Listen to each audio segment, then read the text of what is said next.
Did you see the Lady Annalisa the other day?" Aylmer shook his head. He remembered some commotion, some noble or other, with an entourage, riding through the village.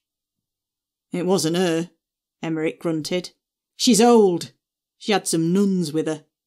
"Nuns?" Aylmer smirked. Emmerich looked at him. Aylmer felt hot, stupid, ignorant. "The nuns were nothing," Emmerich said after a too long moment's pause. "Lady Annalisa is going to a convent. The nuns were there to escort her. But there was one, not in a habit." "A novitiate," Aylmer replied. Emmerich looked at him.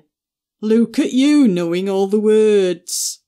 "Ah," he grinned, punching Aylmer on the arm. "You and your Christ of the East." Aylmer stared, fighting hard to ignore the hurt in his arm.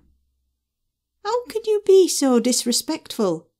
Do you not want to get into heaven?" Emmerich sniggered.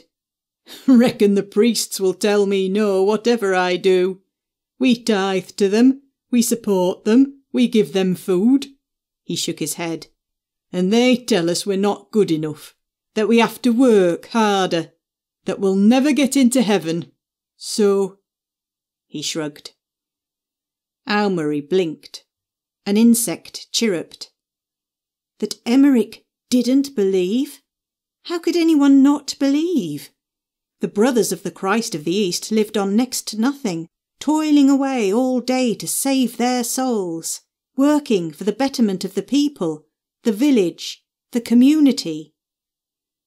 Paganism, the old ways, that was their biggest threat.